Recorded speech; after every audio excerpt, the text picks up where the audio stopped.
ha escuchado del estreptococo? Sabemos que el estreptococo es un agente que vive en nuestra piel, ¿verdad? Es un saprófito, hemos dicho.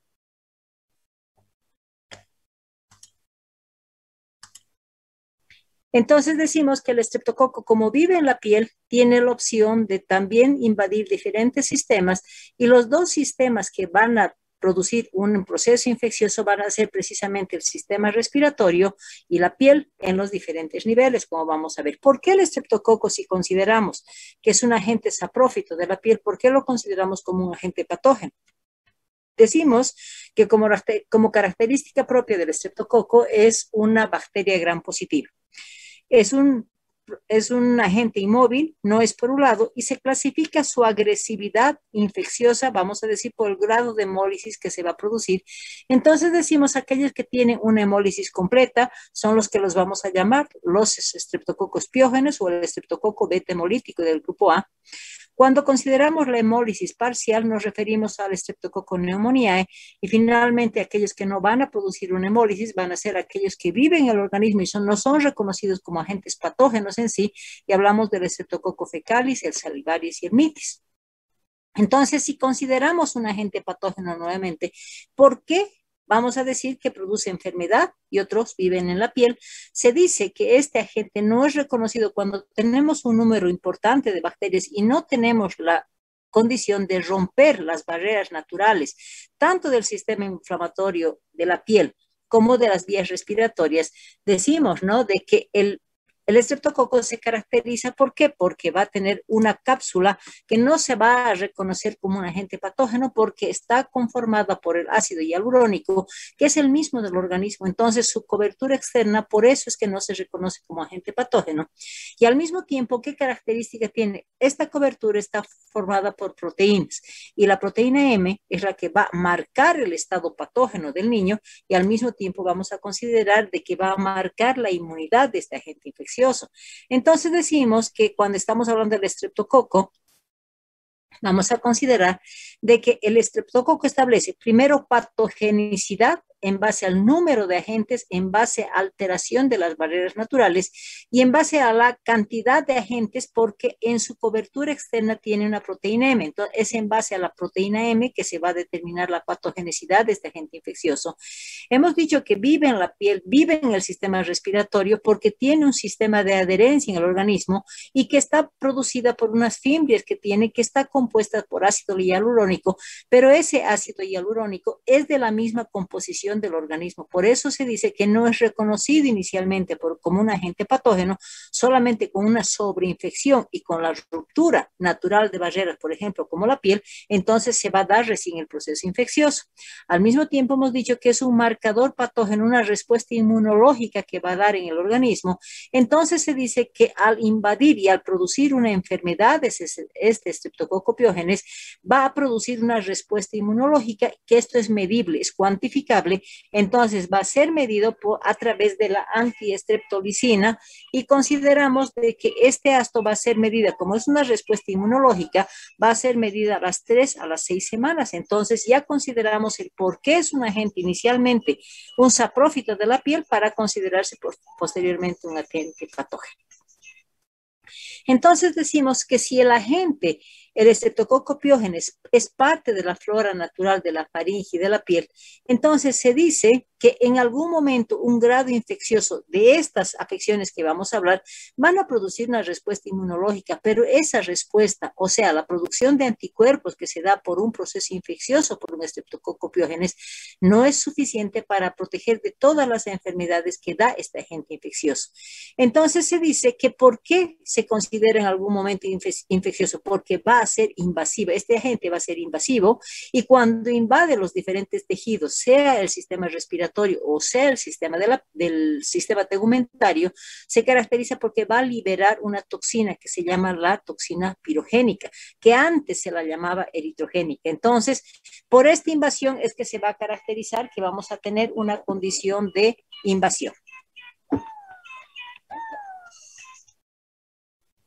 Entonces, cuando consideramos ya las condiciones de infección, vamos a determinar de que la infección producida por el estreptococo va a ser primero de vías respiratorias, produciendo principalmente las afecciones faríngeas. Por eso hablamos de que se va a dar una infección de las vías respiratorias altas.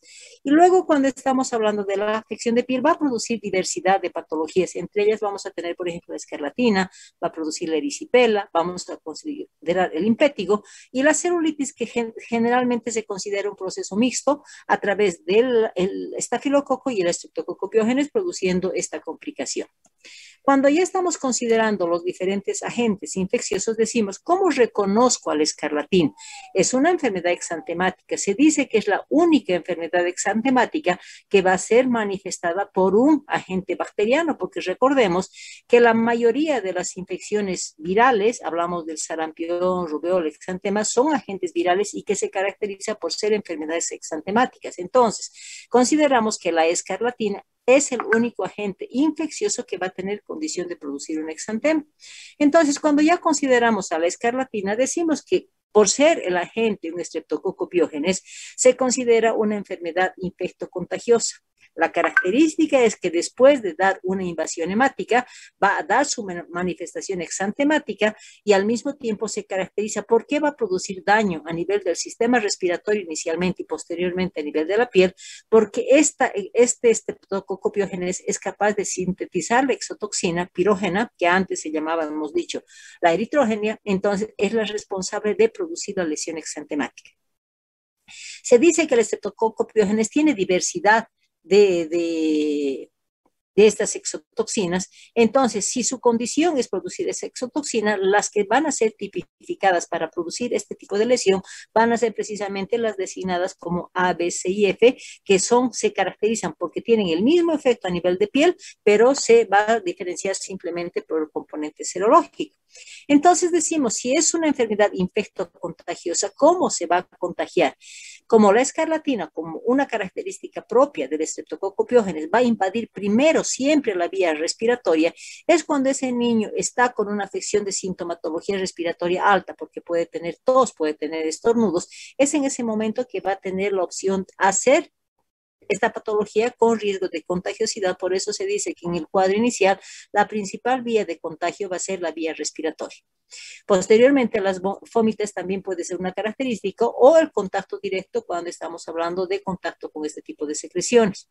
Como la vía respiratoria aloja principalmente a la amígdala, entonces se caracteriza esta patología por ser más afectada a los niños grandes. Estamos hablando que afecta a los pre y a los escolares. Y como es un proceso infeccioso, siempre va a tener que considerarse el periodo de incubación y hablamos de aproximadamente de 2 a 4 días. Posteriormente, una vez que se ha dado el proceso infeccioso, se va a dar la evolución clínica y esto lo vamos a dividir en 2 etapas, el periodo de invasión y el periodo de estado. Cuando hablamos de periodo de invasión, ¿qué quiere decir? Que después de ese periodo infeccioso se va a empezar a manifestar el mecanismo de defensa por la invasión de la propia bacteria y se va a manifestar por fiebre, que va a ser un cuadro inicialmente con una fiebre elevada para después estar en la etapa de declinación. Posteriormente, una vez que nos ha mostrado ese mecanismo de defensa, va a darse la invasión del sistema respiratorio alto. Entonces decimos que se va a dar como una manifestación clínica el proceso inflamatorio faringoamigdalar, para posteriormente no solamente conformar a este agente infeccioso de tomar faringe y amígdalas, sino va a dar la manifestación clínica, lo que se va a designar como la fase enantemática. Posteriormente se va a dar una etapa de invasión hemática, y cuando se va a dar la invasión hemática ya se va a dar la liberación de esas toxinas la pirogénica que hemos mencionado, para dar la manifestación clínica del exantema, para posteriormente dar el proceso de resolución que se va a determinar por el estado de descamación que se va a dar. Y si analizamos cada una de estas etapas, decimos, ¿no?, que el periodo inicial de invasión va a ser siempre manifestado por una fiebre elevada de 39-40 grados. Como un proceso inflamatorio se va a dar a nivel de la faringe y a nivel de las amígdalas, va a dar, y es de niño grande esta patología, entonces el niño va a manifestar dolor a la deglución de los alimentos, lo que vamos a determinar como una odinofagia. Va a haber compromiso del estado general, por lo tanto va a estar acompañada con cefalea, puede presentar vómitos, va a haber decaimiento, va a haber malestar general, va a haber mialgias. Ese periodo de manifestación manifestación muchas veces lo podemos confundir simplemente con un proceso faríngeo común y el periodo de duración aproximadamente va a ser de 2 a 3 días. Y al examen físico, porque la manifestación clínica inicialmente es fiebre y tos, y la odinofagia pues vamos a confundir con una faringitis común. Entonces, al examen físico en esa etapa inicial, solamente vamos a determinar como la presencia de proceso inflamatorio tanto a nivel de faringe y amígdalas. Y las amígdalas van a tener un aumento de volumen, vamos a considerar una hiperemia amigdalar. Esto nos puede hacer confundir muchas veces a una faringoamigdalitis común, como hemos dicho. Entonces, ¿cómo voy a determinar que es una escarlatina?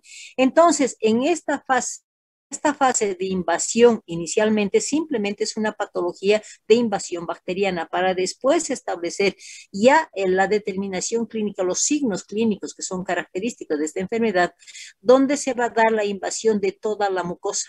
Entonces vamos a mantener esa hipertrofia amigdalar, vamos a hablar de esa congestión faringoamigdalar, pero lo que tipifica la escarlatina es la presencia de lesiones eritematosas y petequias a nivel de la úvula y el paladar. Y les pongo aquí la primera imagen, si se fijan, son estas petequias, que esto es característico. Entonces, en una faringoamigdalitis no vamos a tener esta imagen. Vamos a tener simplemente congestión, tanto faríngea como amigdalar. Entonces, cuando vamos a encontrar estas petequias, ya vamos a pensar en una escarlatina. Pero en esta fase enantemática no solamente va a considerarse la mucosa, sino va a tomar también la lengua. Entonces, la característica de la lengua va a ser producir una hipertrofia papilar y va a cubrir esa lengua totalmente la saburra. Entonces, por esa condición de una saburra importante y la hipertrofia papilar, le vamos a dar el signo que es patognomónico de signo frambuesa blanca. Entonces, hablamos de un compromiso de la mucosa oral en general. Y como es proceso infeccioso, si nosotros vamos a hacer el examen físico, la palpación de las adenopatías submaxilares, pues van a estar presentes porque es un proceso infeccioso. Y aquí les pongo la imagen de la misma manera, cómo afecta en la escarlatina. Entonces, el primer diagnóstico clínico que se puede dar es en la fase enantemática, específicamente donde vamos a encontrar estas petequias que van a estar distribuidas en úvula, paladar duro, paladar blando, y al mismo tiempo el compromiso de la lengua. Y aquí les pongo la imagen donde, si se fijan, aquí hay unos puntitos eritematosos que no es más la hipertrofia papilar, y aquí les pongo otra imagen que es característica, y a esto con la hipertrofia de las papilas cubierta de una saburra importante, y por esa característica se le ha dado la designación de lengua frambuesa blanca, que es característica de la fase enantemática. Una vez que se ha dado la invasión hemática, donde se ha liberado la exotoxina pirógena que hemos dicho, entonces se va a dar la manifestación exantemática. Y esta lesión se va a caracterizar porque va a empezar en sentido cefalocaudal, donde va a tomar principalmente, inicialmente la carita. Esta patología se la llama la patología de los signos clínicos, porque cuando se va a dar la lesión exantemática, estas lesiones van a ser unas lesiones micropapulares eritematosas, que va a presentarse en la cara y en el cuello, y generalmente la progresión como es cefalocaudal, pues el primer día tomará la carita, el cuello, el segundo día tomará el tórax y el tercer día tomará las extremidades. Pero la característica cuando va a tomar la carita, si ustedes se fijan acá, ¿qué característica tiene? Las lesiones micropapulares eritematosas se van a presentar en la región malar, pero si se fijan acá, aquí hay una palidez oral, perioral importante. Entonces, aquí de la misma manera, no tenemos las lesiones eritematosas y tengo la palidez oral. Por esta palidez oral se le da otro signo que es característico, que es la facies de Filatov. Posteriormente, una vez que ha tomado la carita y el cuello, se dice que va a empezar su diseminación en el tórax, pero no toma inicialmente en el tórax y el abdomen. Primero va a tomar las zonas de pliegue o flexión, por lo tanto va a tomar las zonas axilares y las zonas inguinales. Va a producir edema de pliegues, se va a presentar las mismas lesiones micropapulares eritematosas. Entonces, como va a tomar y va a producir cierta sensación de dolor, vamos a decir, entonces su característica es por la presencia de edema a nivel de pliegue, se le da otro signo que es patognomónico, que le vamos a llamar las líneas o el signo de Pastia, pero mientras se está dando la lesión exantemática, se va limpiando la lengua, o sea, de esa fase enantemática que tenemos una lengua frambuesa blanca, va a convertirse la lengua en una frambuesa roja. Entonces va a mantener, si se fijan acá, mantiene la hipertrofia papilar, pero se limpia totalmente la sabor. Entonces la relación de la presencia de signos de Pastia, que después de tomar los pliegues se va a diseminar en tórax abdomen con la misma característica de las lesiones micropapulares eritematosas, entonces a esto le vamos a dar la fase exantemática. Si nosotros hacemos una palpación, como son micropápulas, entonces vamos a tener esa sensación de aspereza a nivel de la piel. Por esa característica es que se le va a dar otro signo que es patognomónico, que es la piel de lija. Ustedes saben que la lija es áspera, ¿verdad? Entonces, ese tipo de erupción de esta enfermedad se va a caracterizar por dar esa sensación de aspereza, por eso se le ha dado el signo de piel de lija, y como hemos dicho que en la fase exantemática también se va a limpiar la saburra y va a mantener la hipertrofia papilar, y nosotros vemos cómo queda la lengua, y por esa característica se le da otro signo patognomónico, que es la lengua frambuesa roja. Y aquí les pongo, ¿no? La erupción es micropapular, que se disemina en todo el cuerpo, y a la palpación vamos a tener esa aspereza de piel. Entonces, eso es el signo de piel de lija. El cambio de la fase enantemática de una frambuesa blanca a una frambuesa roja, que es la característica, y hemos dicho algo que se va a marcar son los pliegues, y no solamente axilares inguinales, cuando toma las extremidades, también va a tomar los pliegues a nivel de las rodillas y del codo, y eso es lo que vamos a designar como el signo de Pastia. Entonces, como ustedes se fijan, es una característica propia los signos clínicos de esta enfermedad exantemática, y como dura 3 días en erupcionar, de la misma manera va a demorar aproximadamente 3 días en involucionar la lesión eritematosa. Pero se caracteriza esa lesión exantemática por producir cierta lesión a nivel de la piel, lo que me va a condicionar a que todas esas lesiones que han sido presentadas en la lesión exantemática van a convertirse en una lesión descamativa. Se va a descamar el tórax, se va a descamar el abdomen o las extremidades, pero con una descamación fina. Algo que nos marca el tipo de descamación va a ser precisamente las palmas de las manos y las plantas de los pies. Y si se fijan acá cómo se descama, ¿no es cierto? Entonces, si nosotros vemos un niño con el antecedente que hemos mencionado de una faringoamigdalitis, obviamente la mamá no nos va a determinar que ha tenido las fases exantemáticas o enantemáticas, pero nosotros vemos en el examen físico esa descamación simultánea de plantas de los pies y de las palmas de las manos. Vamos a pensar que es una escarlatina. Por eso se dice que esta patología permite hacer el diagnóstico con carácter retrospectivo por esa descamación que se está dando.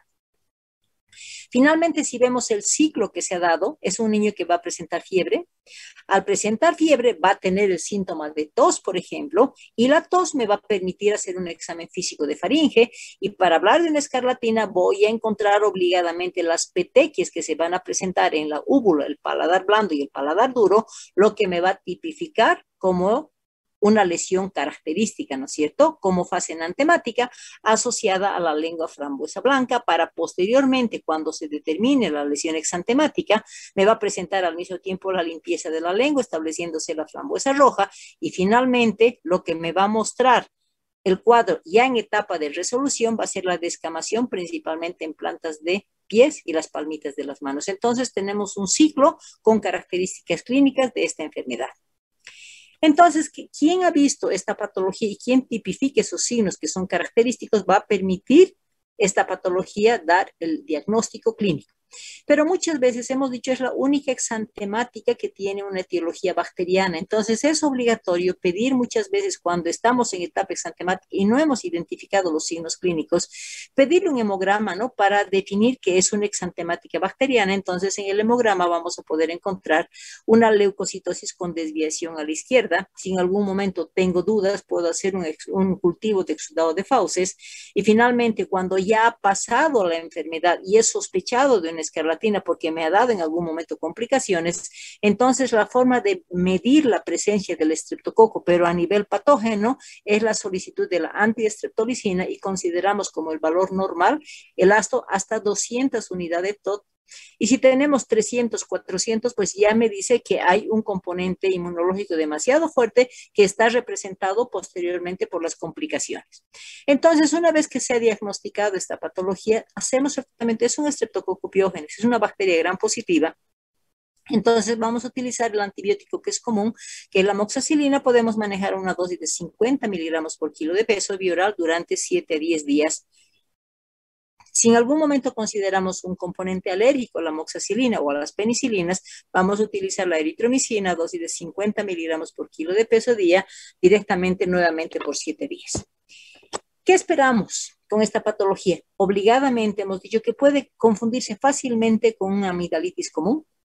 Entonces, junto con las amigdalitis tendremos que ver los signos característicos de la afección enantemática, pero también tengo obligación de hacer el diagnóstico diferencial con todas las eruptivas que son de etiología viral. Y ahí hablamos del sarampión, hablamos de la rubeola, hablamos del exantema súbito, el eritema infeccioso o llamada también la quinta enfermedad. Entonces, si vemos un poquito, porque esta es una clase donde hay muchas imágenes, porque eso es lo que nos va a mostrar la característica de esta patología.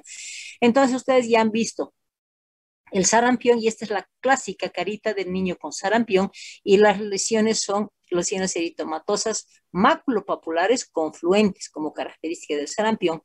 Si hablamos de la rubeola, ¿qué es lo que consideramos? En la rubeola vamos a determinar que son lesiones papulares, pero no confluentes. Y obligadamente en la rubeola estamos relacionando esa lesión exantemática con la asociación y con presencia de linfoadenopatías, principalmente inician en el nivel suboccipital y posteriormente van a tomar la cadena cervical. Entonces, una eruptiva con ese tipo de adenopatías ya nos hace sospechar de la rubeola.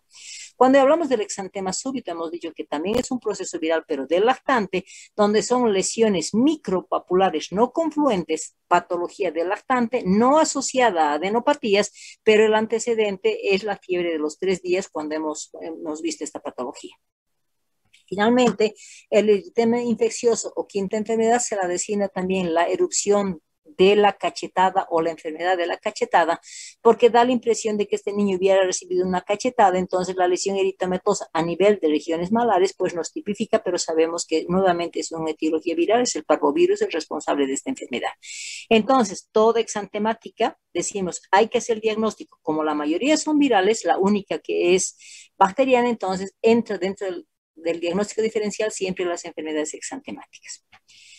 ¿Qué complicaciones esperamos? Es un estreptococo piógenes. Entonces, dependiendo del grado de inmunidad que tiene ese niño, podemos esperar complicaciones precoces o llamadas también infecciosas. Y no es más que la diseminación del estreptococo y toma de otros órganos. Por ejemplo, puede producir un absceso periamigdalino, puede producir una adenitis cervical, una otitis media, puede ser una sinusitis, puede ser una bronconeumonía, una artritis, una sepsis. O sea, simplemente es diseminación de la bacteria dependiendo del nivel inmunológico que tiene ese niño. Por lo que muchas veces se teme a las complicaciones tardías cuando se determina un cuadro infeccioso pero no tratado o maltratado o tratamiento incompleto. Entonces, en esos casos, el estreptococo va a tener la capacidad de determinar más tiempo como permanencia en el organismo y va a desarrollar complicaciones tardías aproximadamente entre la segunda y la tercera semana, y se las va a llamar las complicaciones no supurativas. Y las dos complicaciones que esperamos más frecuentes, vamos a hablar de la fiebre reumática y la glomerulonefritis difusa postestreptocócica, que eso seguramente ya han llevado con la doctora Maggie. Otra patología que también es responsable el estreptococo piógenes es la erisipela. Cuando estamos considerando la erisipela, decimos, ¿no? La erisipela nuevamente por ser su agente infeccioso, el estreptococo beta hemolítico del grupo A, se considera una enfermedad infectocontagiosa, pero su característica es que va a tener mucho compromiso del estado general. Se considera una enfermedad febril grave.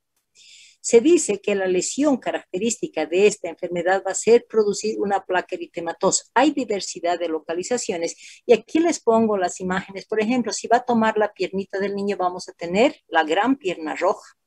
Si va a tomar, aquí vemos una lesión submaxilar que también se caracteriza por esa placa eritematosa, o si va a tomar en algún momento el cuerpo de un niño, puede presentarse también y nuevamente con las características propias de la gran mancha roja o la gran placa eritematosa. Por eso se dice que la localización va a ser muy variable. Como es un agente infeccioso, ahí tenemos la posibilidad de tener, como son lesiones que en algún momento puede intervenir, por ejemplo, el rascado de la piel, entonces puede darse directamente como causa principal es la ruptura de la barrera de defensa, que es la piel natural. Se rompe la estructura y es a través del rascado que puede ser ese niño responsable de ingresar ese estreptococo rompiendo, hemos dicho, la barrera de la piel, ¿no es cierto? Excepcionalmente va a ser la contaminación por vía hemática y se va a considerar de otro foco primario. Pero, ¿qué lesión va a producir la erisipela? Principalmente va a afectar la dermis y la epidermis. Se considera que es una lesión muy superficial con un proceso inflamatorio muy marcado, pero su característica principal de la erisipela es que va a delimitar claramente lo que es piel enferma y piel sana. Entonces, va a establecer un edema en todo el borde de la lesión, lo que me permite hacer esa diferenciación. Entonces, en una erisipela siempre vamos a considerar cuál es la parte sana y cuál es la parte enferma como una característica propia de este cuadro infeccioso. Entonces decimos, y clínicamente, ¿cómo vamos a reconocer? Nuevamente tenemos la presentación de los dos estados. Hablamos del periodo de invasión y hablamos del periodo de estado. Cuando hablamos del periodo de invasión, nos está diciendo, está invadiendo el organismo y siempre va a desarrollar ese mecanismo de defensa, que es la fiebre, pero en este tipo de lesión nuevamente estamos relacionando con fiebres demasiado altas de 39, 40 grados. Hay mucho compromiso del estado general y al mismo tiempo está relacionándose con la descompensación, con la presencia de escalofríos. El pacientito puede presentar náuseas, vómitos, cefalea por el compromiso del estado general. No se da una infección inicialmente hemática, se va a dar una infección local. Como hemos dicho, es una afección de la dermis y de la epidermis. Una vez que se ha dado esa invasión, se va a establecer el periodo inflamatorio. Entonces va a marcar el periodo de estado. La localización es variable, puede presentarse en cara, puede presentarse en abdomen, que es lo general, en los lactantitos, y en los niños grandes puede tomar más miembros inferiores. Y se caracteriza porque va a tener un periodo prolongado porque va a dañar la piel. Entonces, como hemos dicho que la lesión clínica está determinada por un proceso inflamatorio marcado, cuando se va a resolver ese periodo de estado también va a dejar la gran mancha negra, porque se va a caracterizar porque después de haberse resuelto el cuadro clínico del proceso inflamatorio, va a dejar una hiperpigmentación de piel, entonces decimos es la gran mancha oscura, como secuela de esta patología. Si vemos las imágenes, hemos dicho, no, la característica va a tomar la epidermis y la dermis, va a afectar cualquier parte del cuerpo. Si hablamos de la carita, ¿qué determina? Se diferencia claramente la piel sana de la piel enferma. Y como hablamos de un proceso inflamatorio, entonces muchas veces no va a tomar los poros de la piel, entonces ese proceso inflamatorio solamente va a marcar y la presencia de no afección de poros me va a dar un solevantamiento si quieren. Entonces así, aquí se ve claramente que los poros no son afectados y hay edema entre esa superficie. Por ese solevantamiento que es característico se le da el signo que es patognomónico de la piel de naranja. Como antes, si ustedes recuerdan, antes las naranjas caseras o actualmente algunos limones que tienen esa rugosidad en la cáscara, es lo mismo, por eso se le ha dado el signo de piel de naranja, por ese tipo de lesión. Entonces, hemos dicho otra característica que va a tener un edema en el reborde del proceso inflamatorio que me va a permitir diferenciar claramente la piel enferma con la piel sana. Aquí tenemos una extremidad donde de la misma manera se va a ver claramente el proceso inflamatorio de la piernita, pero diferenciando claramente el reborde de la piel sana.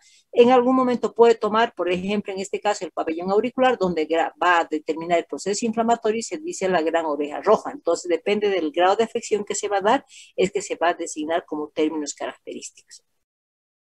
Clínicamente, ¿cómo yo puedo sospechar de esta patología? Decimos, si afecta a la pierna, la vamos a llamar la gran pierna roja. Y si nosotros hacemos el examen físico y hacemos una palpación, es una palpación demasiado dolorosa. Entonces decimos que la placa que va a producir a nivel de la piel va a ser una placa eritematosa, muy dolorosa a la palpación superficial porque va a tomar las terminaciones nerviosas. Por el proceso inflamatorio va a tener la sensación de una piel muy caliente y lo que no me va a faltar es el rodete que me permite diferenciar la parte sana de la piel, de la parte enferma. En algún momento se caracteriza porque se ha dado como cuadro inicial una ruptura de la piel por donde ha ingresado la bacteria. Entonces, ese punto puede convertirse en una lesión hemorrágica, una zona necrótica. Entonces, por eso se debe considerar el punto de ingreso para determinar el tipo de tratamiento que se va a hacer también en esta patología. Y de hecho, por ser un proceso infeccioso, dependiendo dónde va a ser localizado la lesión eritematosa, entonces siempre está relacionada con la adenitis satélica. Siempre tenemos que considerar marcar la gravedad de esta patología, entonces vamos a pedir el hemograma donde vamos a tener una leucocitosis importante, puede llegar a 15, 16, 17 mil glóbulos blancos con una desviación a la izquierda marcada, y lo que nunca me va a faltar es la eritrosedimentación, que es muy elevada. Sabemos que la eritrosedimentación normal es 20 la primera hora y 40 la segunda hora, entonces vamos a hablar de una eritrosedimentación de 80 hasta 100. Si tenemos duda de que es un agente infeccioso, pues podemos utilizar los hemocultivos ya en la etapa de una manifestación clínica generalizada. Entonces, ¿qué es lo que debemos considerar? Es una lesión inflamatoria que puede tomar la cara, los ojos, las extremidades. Entonces, es importante hacer el diagnóstico diferencial. Y aquí les pongo, ¿no? O sea, la erisipela hemos dicho que es esa lesión eritematosa con la imagen característica en piel de naranja que tiene un reborde y un límite característico. Y hablamos de la celulitis, que es un edema generalizado con proceso inflamatorio. Aquí de la misma manera, si ustedes se fijan acá, hay un edema, seguramente hay una piel caliente, hay proceso inflamatorio, pero no delimita la lesión. En cambio, aquí claramente se delimita la lesión enferma de la lesión sana. Con la limfangitis, porque va a dar las lesiones características, pero son localizadas, no son diseminadas, y la tromboflebitis cuando ya hay alteración vascular, ¿no es cierto? Entonces, es importante hacer ese diagnóstico para implementar un tratamiento. Hemos dicho que hay un compromiso marcado del estado general, por lo tanto, ese paciente primero tiene que localizarse la lesión y el punto de drenaje principalmente. Por eso se dice que se le va a indicar un reposo, pero la posición del órgano afectado o la porción corporal afectada tiene que tener una posición de drenaje para hacer que esa lesión no se vaya a necrosar. Por lo tanto, el manejo de este cuadro va a ser cuidar ese punto de ingreso que hemos dicho que se puede producir hasta necrosis. Entonces hay que hacer la limpieza, la debridación de ese lugar con la aplicación de antibióticos locales inicialmente. Y de hecho sabemos como es un estreptococo piógenes, entonces el tratamiento específico va a ser la penicilina sódica porque el paciente va a estar internado. Depende del grado de lesión, el compromiso del Estado General para que manejemos la dosis de 100 hasta 150.000 unidades internacionales, y el periodo de tratamiento va a durar de 10 a 14 días hasta que se resuelva la lesión. Es importante prevenir las complicaciones principalmente locales, hemos dicho, porque puede producir necrosis tan importante que incluso nos puede llegar a un estado de gangrena. El riesgo, nuevamente, dependiendo del grado de inmunidad que tiene el niño, puede complicarse hasta con un shock séptico. Puede dar una recidiva local si no hemos hecho el tratamiento y el manejo adecuado de la lesión local o la necrosis que produce en muchos casos, pero nuevamente estamos ante estreptococo piógenes, por lo tanto las complicaciones nuevamente van a ser precoces con diseminación de la bacteria a los diferentes órganos, y las tardías, como hemos dicho, la glomerulonefritis difusa postestreptocócica y la fiebre reumática. Otra patología es la celulitis. Muchas veces hasta es difícil hacer el diagnóstico diferencial entre estas dos patologías, entre la erisipela y la celulitis, pero la celulitis hablamos de que es un proceso inflamatorio que puede ser de cuadro progresivo. Entonces, las características de la celulitis, ya su nombre nos está diciendo, ¿no? Celulitis, es compromiso del tejido celular subcutáneo, por lo tanto la lesión inicialmente puede ser localizada, pero fácilmente se va a difundir dependiendo de la localización, pudiendo tomar toda la extremidad o las zonas con una difusión fácil. Es importante que hagamos la diferencia, porque la celulitis, como es compromiso del tejido celular subcutáneo y se va a marcar el proceso inflamatorio, entonces no se puede delimitar el grado de afección. Su característica va a ser la invasividad de otros tejidos próximos. La localización puede ser en cara, puede ser en extremidades, puede ser donde se dé el proceso infeccioso, pero de hecho sabemos que la celulitis siempre va a tener la condición inicialmente de una afección sistémica, o en algún momento también el contacto local, ¿no es cierto? Entonces nuevamente consideramos un agente infeccioso, pero ahí cuando hablamos ya de la celulitis no estamos hablando de solamente la posibilidad de un estreptococo. Entonces, como agente infeccioso de la celulitis entra en el componente de primera línea un estafilococo y el Streptococcus pyogenes se considera como segunda opción. Hablamos de que la localización es diversa y estamos hablando de un componente aquí de una celulitis que se va a presentar en tórax, aquí tenemos una celulitis en región malar, podemos tener un inicio de celulitis o la diferencia clásica de la toma de una extremidad, ¿no es cierto? Entonces hablamos siempre de ese tejido inflamado, pero sin delimitación de lesión y de compromiso rápido en la progresión de afección de los tejidos próximos.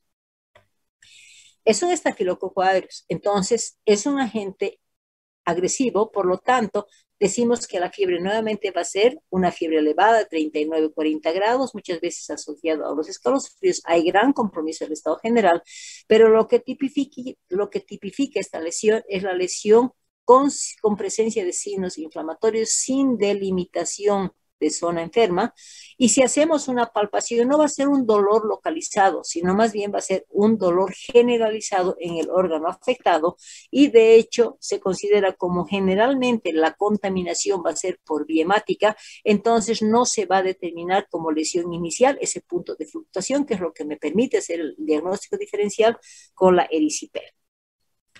Entonces, si estamos hablando de la clínica, toda vez que veamos un órgano afectado con proceso inflamatorio y con afección más profunda, no solamente de dermis y epidermis, sino con compromiso del tejido celular subcutáneo, vamos a pensar que es una celulitis. Nuevamente, el hemograma nos va a respaldar que es un proceso infeccioso bacteriano, y de hecho, clínicamente nosotros podemos determinar si en algún momento podemos tener el riesgo de una duda, podemos pedir en este caso, como la vía hemática es la vía de contaminación, podemos pedir un hemocultivo para verificar si esta es una bacteria, si es un estafilococo o es un estreptococo, porque tenemos las dos opciones. Y el tratamiento, como siempre se determina la probabilidad, primera línea estafilococo y segunda línea estreptococo, entonces se hace un tratamiento dirigido más a los beta-lactamasas resistentes, que secundariamente también va a cubrir todos los agentes gram positivos. Por eso se maneja la dicloxacilina, una dosis de 50 miligramos kilo peso cada 6 horas durante el tiempo de 10 a 14 días. También podemos manejar la oxacilina o la cloxacilina, dosis de 100 miligramos kilo peso cada 6 horas, nuevamente manteniendo el tiempo de 10 días, o en su ausencia de estos antibióticos podemos manejar también las cefalosporinas de tercera generación, como la cefotaxima y ceftriaxona. El único que me permite hacer el diagnóstico diferencial va a ser siempre con la erisipela. Y aquí les pongo la misma imagen, ¿no es cierto? La diferencia es clara. Aquí delimitación es la gran mancha roja. Y aquí simplemente proceso inflamatorio con aumento de volumen, signos inflamatorios y no delimitación de la lesión correspondiente si estamos hablando de la celulitis.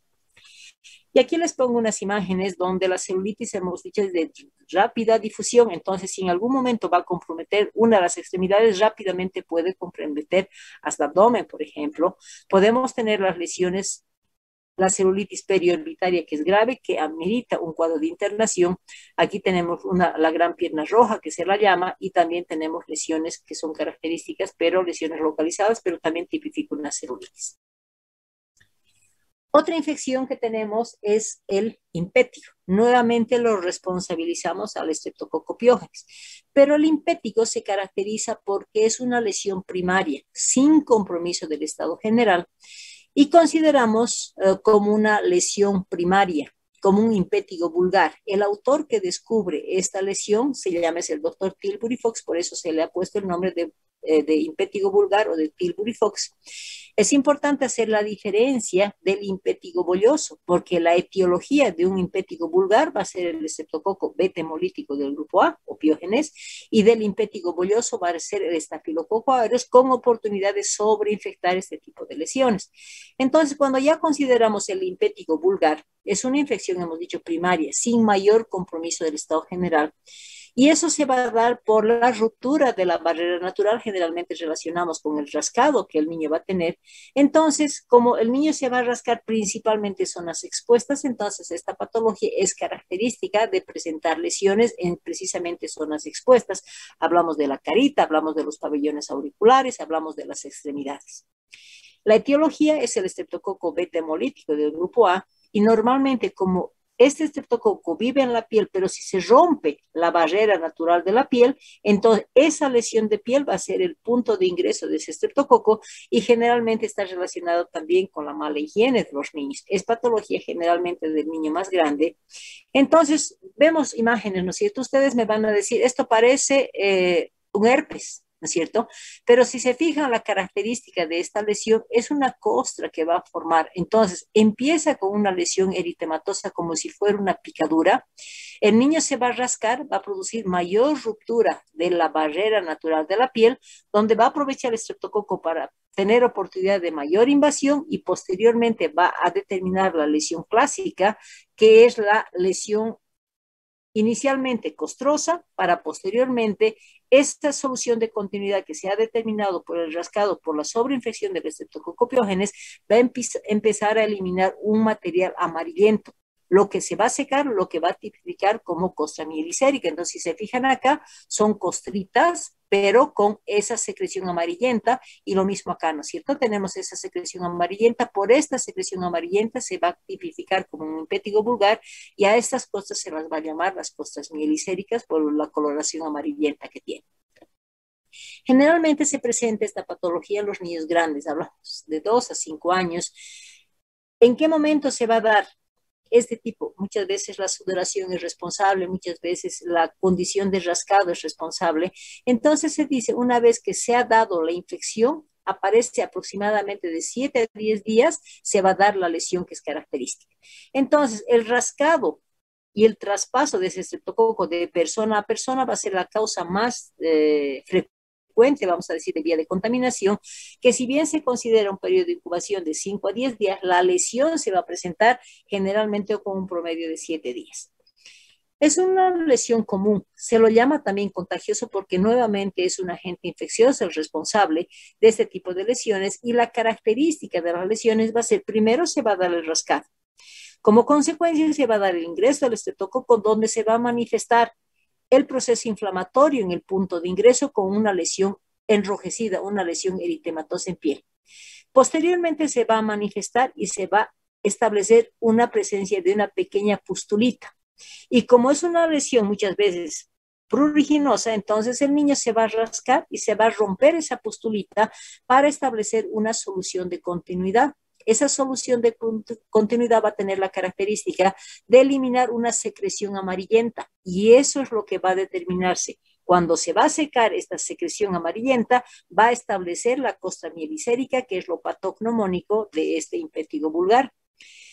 Tenemos consideración de que si son lesiones pequeñas, muchas veces simplemente con una limpieza y un antiséptico local puede resolverse. Entonces se va a establecer una curación. Pero si no se hace el tratamiento, muchas veces eso se va a ir incrementando hasta formar placas grandes.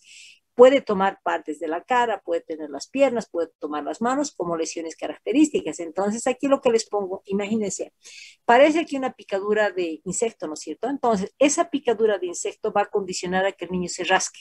Al rascarse, va a permitir que ingrese el estreptococo y va a dar una lesión inicial, que es una papulita, una pustulita. Se rompe esta lesión después de formar una pústula y se va a dar la eliminación de esta secreción amarillenta que hemos dicho, ¿no es cierto? Aquí es más característico, ¿no es cierto? Son pústulas que por el rascado del niño va a lograr romper esas pustulitas y va a eliminarse esa secreción amarillenta que les digo que es la característica de este impétigo. Aquí vemos, ¿no? Que hemos dicho que el mismo niño que se va rascando va trasladando al estreptococo y va formar placas importantes con esa secreción amarillenta que es su característica, o acá también los muestro, ¿no es cierto? Entonces, toda vez que veamos en extremidades o en carita este tipo de lesión, pensemos que es un impético y de hecho, como es un piógenes, amerita un tratamiento correspondiente. Muchas veces se puede dar una diseminación generalizada y complicarse con la invasión de un estafilococo. Al mismo tiempo, consideramos, ¿no? Si decimos, si va a ser una lesión inicial, muchas veces no se le da el tratamiento. Eso va a tener un curso progresivo. Si es una lesión inicial y se maneja con antisépticos locales, se puede lograr controlar el proceso. Pero si no se trata esa lesión inicial, se va a dar una difusión. Y aquí estamos viendo que las placas son importantes. Aquí, por ejemplo, ¿qué es lo que puede pasar? En algunos niños se les produce una solución de continuidad cuando se les va a poner un aretito, cuando no se ha procedido una desinfección completa. Entonces, ese puede ser el punto de ingreso y posteriormente se puede dar una diseminación y un impétigo que va a tomar todo el pabellón. Entonces, esto es importante y lo importante es tratar de evitar esa diseminación. Por lo tanto, toda vez que tengamos la presencia de costras mielicéricas como una característica, consideremos que es impétigo vulgar y tenemos que hacer tratamiento. Dependiendo de la magnitud, si tenemos ya placas importantes, podemos manejar con penicilina procáinica a una dosis de 50.000 unidades internacionales. Se aplica generalmente cada 12 horas durante un periodo de 5 días. Pero lo ideal, como esta patología es del niño grande, es administrar la penicilina benzatínica. ¿Por qué? Porque en las costras que se van a formar muchas veces, que si bien el antibiótico va a limpiar por la vía hemática toda la presencia de esas bacterias, pero muchas veces esas costras se consideran en su momento un almacenamiento de ese estreptococo. Entonces, por eso se dice que junto con el tratamiento de antibiótico también tiene que hacerse la limpieza total de las costras que se van a presentar en este impétigo, y si bien se mantiene la penicilina benzatínica es precisamente con el objetivo de erradicar totalmente el estreptococo, porque nuevamente por ser un estreptococo piógenes tiene la condición, mismo teniendo una lesión así superficial como estamos viendo, va a tener siempre la probabilidad de las complicaciones que hemos mencionado. En algún momento se tiene la condición de alergia a las penicilinas, pues vamos a manejar la eritromicina, una dosis de 50 miligramos por kilo de peso, junto con la debridación de todas las lesiones, y el tiempo de tratamiento generalmente van a ser de 10 días. Es importante considerar que no solamente tenemos el impétigo vulgar, sino también el impétigo bolloso. Porque recordemos que el estafilococo aureus en algún momento se puede considerar también flora de la piel o contaminación, principalmente si consideramos en un medio hospitalario. Entonces, el impétigo bolloso ya nos está diciendo su nombre, bollas, ampollas. Entonces, el agente va a ser el estafilococo aureus y su característica del tipo de lesión van a ser la formación de ampollas grandes. Este contenido de la ampolla inicialmente es un color amarillento, es un color transparente. Después se puede enturbiar un poquito, pero si en algún momento vamos a tener material purulento en las ampollas, ya vamos a considerar la probabilidad de producir una sobreinfección por un Streptococcus pyogenes. Se dice que este impétigo bolloso no va a producir cicatrización, pero si en algún momento se va a sobreinfectar y se va a profundizar la lesión, sí podemos tener la condición de producir cierto grado de cicatrización. Se puede presentar en cualquier parte del cuerpo, principalmente en tórax y abdomen. Entonces, el diagnóstico de hecho es clínico, ¿no? Que como son las lesiones muy características, entonces vamos a determinar como el impétigo bolloso. Si en algún momento tengo duda, puedo hacer el cultivo de las lesiones, pero sí es importante hacer el diagnóstico diferencial cuando estamos iniciando un cuadro, por ejemplo, a nivel de los labios o en la carita. Es importante hacer diagnóstico diferencial con el herpes simple, pero se caracteriza porque son vesículas más pequeñas sin la característica de eliminación de esta secreción amarillenta o la presencia de costra mielicérica. En algún momento hablamos del eczema agudo bulloso, o hablamos de algunas picaduras de algunos insectos como la araña, pero son ampollas pequeñas y localizadas, ¿no es cierto? Entonces no vamos a comparar muchas veces con la lesión ampollar que produce un impétigo bolloso, pero sí es importante hacer diagnóstico diferencial. ¿Qué hago? De hecho, tenemos que considerar que esa acumulación de líquido a nivel de las ampollas puede ser riesgo de sobreinfección bacteriana, entonces se hace debridación de todas las ampollas y se aplican los antisépticos locales. Y de hecho, como sabemos que es el estafilococo aureus el responsable, vamos a manejar nuevamente la dicloxacilina, 50 miligramos kilo peso, la oxacilina o cloxacilina, 100 miligramos kilo peso. Generalmente esto se va a dar, por ejemplo, como contaminación hospitalaria, donde en los recién nacidos o los neonatitos, por el manipuleo de personal médico o de enfermería, pues van a trasladar ese estafilococo y vamos a tener una lesión característica. Entonces, ¿cómo vamos a determinar? Hemos dicho que el tratamiento es específico, oxa, cloxa, dicloxa. Pero la imagen que tenemos que guardar en esta lesión es esto. Miren lo diferente que es de un impétigo vulgar. Entonces hablamos de ampollas, estamos hablando de recién naciditos del hospital que se han sacado fotos. Entonces se va a tener este tipo de lesión, van a ser en zonas cubiertas. Entonces el impétigo vulgar, zonas expuestas. El impétigo bolloso en zonas cubiertas. aquí tenemos ya un estado de resolución y a veces tenemos una difusión grande donde vamos a ver ya en etapa de resolución, pero pueden ser lesiones ampollares grandes. Hemos dicho que se tiene que considerar el riesgo de un impétigo bolloso con sobreinfección bacteriana. Entonces, aquí, ¿qué es lo que nos permite ver? Si tenemos ya ampollas que se han roto, vamos a decir, se han eliminado, pero fíjense acá, tenemos las costritas, ¿no es cierto? Entonces, aquí tengo un impétigo vulgar con un impétigo bolloso. Entonces, hablamos de un impétigo mixto porque se van a ver las secuelas de las ampollas, pero al mismo tiempo ya estamos viendo que hay las costras mielicéricas, que es característica de un Streptococcus pyogenes. Bueno, chicos, hemos terminado la clase. Si tienen alguna pregunta. No, doctora, está bien.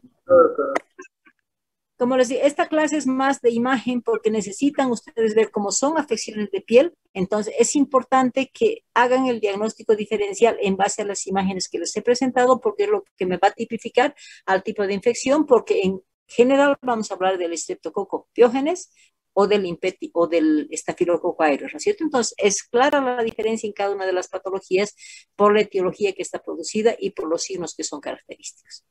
Bueno, chicos, si no tienen ninguna pregunta, les voy a pasar la presentación al grupo. Tienen otra clase, creo, a partir de las 8, entonces tienen tiempo de descansar un poquito y continuar con su clase. Está bien, doctora. Listo, chicos, hasta la próxima clase.